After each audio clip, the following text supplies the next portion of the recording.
Sam Jacobs, the founder of Pavilion, said that starting a company is not a virtue test, right? You're not a bad person if you fail. You're not a good person if you succeed. It is a challenge. Welcome to Unstoppable Podcast with Harry Sardinas, inspiring conversations with influential millionaires, investors, thought leaders, entrepreneurs who are making a massive difference with their innovative products and services, and sharing the challenges and wisdom of how they sold their first million. Because Peter, look, there are a few things, yeah. You know, when I started my first business, yeah, in property, I'm telling you about 17 years ago. I got a property business. I was renting rooms, yeah. So then I had the room, so I opened and showed to my first client, and I said, it was a boy. I said, look, what do you think about the room? Do you want to take it? And the guy said, well, Harry, you know what? The room, you know, a little bit old, need a little bit of painting, you know? This room, no, I'm not going to take it. Man, so I go there.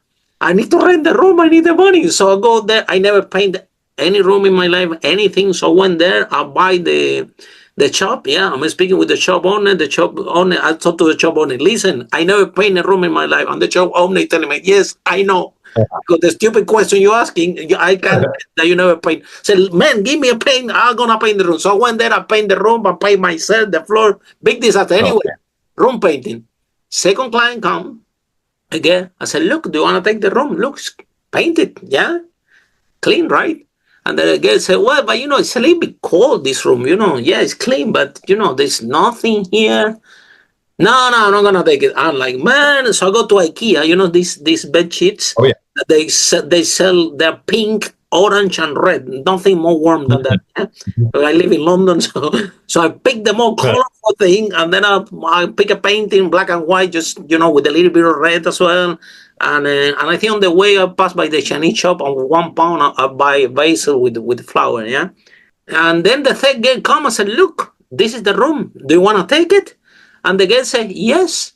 Do you understand? So it comes to the point that in the end of the day, it was not the product that I thought that I have an idea that people will buy for the price that I was offering. They were telling me what they wanted and at what price. And by me listening to they shape my product. Yeah. Yeah. And this is how I managed to sell it. Yeah. Yes. And then, Peter, we find in this podcast, you know, we interview already 500 multimillionaires. No one yet have tell me, Harry, you know what? I invented the product at the beginning, and my first idea was exactly what I sold in the end. Oh, yeah. I haven't found anybody yet. Yeah.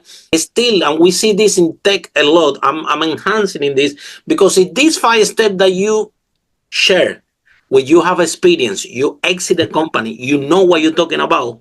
Why we see in the tech space everybody, yeah, putting all the money, energy, and effort developing this type of product, this type of code that is gonna save the world. They remortgage the house, they ask all the money to friends and family, and once they have a big elephant, huge, and all the resources are exhausted and everything, is when they want to make it market fit. That's at this moment what they want to start to show it to people with no money, no resources, everything is out there, and a big elephant that nobody knows if people want it or not. So why, Peter? Why 80-90% of all the tech people you talk about, they don't follow in what you just share? They don't want to listen. They think that they know better. There is ego. What is going on? Because I'm sure if they follow what the 5 steps you just shared with me, I can guarantee that they can be successful. Well, here's the thing about entrepreneurs, right? You don't start a company and think that you're going to succeed at it unless you're an optimist, right? You have to be optimistic in order to take that plunge and to invest your time and energy in starting a company from scratch. And so I'm very sympathetic. A much smarter man than me, Sam Jacobs, the founder of Pavilion, said that starting a company is not a virtue test, right? you're not a bad person if you fail. You're not a good person if you succeed. It is a challenge, and it is easy to go wrong because it just requires so many things to go right. And as a founder, you are predisposed as an optimist, right? To maybe miss some of the things that are going. So I hate to say that if somebody doesn't achieve the goal they set out to do, that they've failed. Like, fine, they didn't hit their goal, but like they took the plunge, they took the risk, they started. Learn, for sure. Yeah, exactly. And I think it's I'm very empathetic to anyone who goes on this journey. And I guess I should also look, there's a lot of advice out there, and it's hard to know what to listen to. And maybe I don't know what I'm talking about. I don't know. No, you do. No, you do. I can tell that you do. Yeah. Don't even say that. Yeah. You do know what you're talking about. Yeah. I wish. Appreciate that. But yeah, look, it's hard to figure out what to listen to as a founder. I know that too. Yeah, but Peter, the thing is, because the other thing, in this broadcast, 1 out of 5, 1 out of 6 people that come to this 5-step how to make a 5 million, they're actually tech founders, yeah. And the other ones are property investors, yeah. And people might have into the wrong assumption that it's very easy to become a multimillionaire in the tech space. And in the property space, they listen to Harry podcast and say, man, every one of 5 or 6 guys that tech people or property people, you know what? It's easy to make $1 million in tech and in property, so let's do it. And the reality, because we have to speak the truth here, is that we only hear about the 2% that make it. Correct. The other 98% that we find, like I said, a lot of empathy because of trying. It doesn't work. They fail, and they fail mainly. Yeah, and this is the direct question I want to ask you, Peter, because we want to help the people out there. Yeah. And we want to hear, especially the tech entrepreneurs, because I know the suffering, I know the pain, and I see a lot of pitch deck. We see a lot of people that come to us to try to help them. Yeah. Yeah. This is my theory, right? Mm-hmm. My theory is that you become a tech entrepreneur. Yeah. Uh-huh. And now you go there with the wrong assumption that because you're a great software developer. Yeah. You know about business. Right. Sure. That, and then when you talk about this, then they will tell you, no, this is different. My business is different. Yeah. This is a tech business, have nothing to do with traditional business. The more I talk with tech people, the more I realize that tech business is same like all the business. The more I talk is the most, is the same principle. And number 2, they, because they are geniuses, and they are amazing, and they can make a lot of money writing this code, right?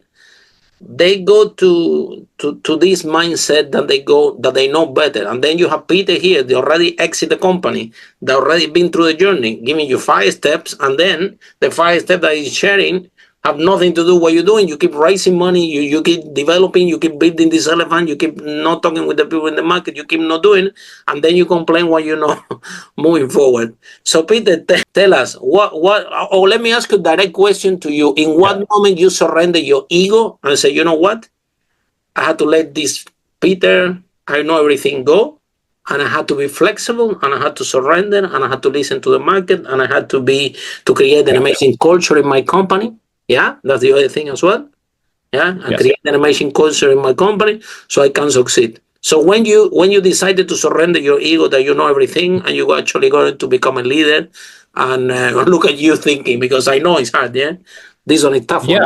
Well, look, you raised a really good point, which is there's a huge difference between building a great product and building a great business. Mm-hmm. And I think one of the things that I have had to learn, and actually, look, honestly, this is actually probably now my favorite part of being a founder, is I've had to accept that I don't know anything, right? and very difficult. And really, yeah, very difficult. But I've really embraced this idea that, look, I'm 47 years old. Okay, I am my age. I am. You're from my. Oh, cool. Hey, yeah. I lost my hair building business. That's the difference. Learning the hard way. I'm sure when you were young, just like me, you looked at people who were in their late 40s or early 50s, and you thought they're finished products, right? They know everything they're going to know, right? And as I've gotten to this age, I realize, like, no, I'm the older I get, the more I realize how much more I have to learn and how many more good years of learning I have in front of me. And, I think that the people I observe who are most successful as entrepreneurs really embrace that learning mindset, that they're never done learning. They don't know anything. And obviously they know a lot of things, but what they focus on is the things they don't know, right? And they're constantly asking questions. And the way this ties back to running a company versus building a product is, look, if you are a great product engineer, or you've got a great idea, or you were successful in another line of business, and you decide you want to start a software company, say, there are going to be things you don't know about. Maybe you were really great at product, you don't know anything about sales. Maybe you were really great at sales, you don't know anything about engineering. Maybe you were really great at coding, you don't know anything about managing people and building a team, right? And the most successful entrepreneurs I see are the ones that really embrace those areas where they don't know things and seek to learn and seek to close those gaps. Follow us for more interviews with world's most influential, audacious entrepreneurs that overcame challenges and adversity, providing you with the blueprint of how they sold their first million so you can grow your business exponentially.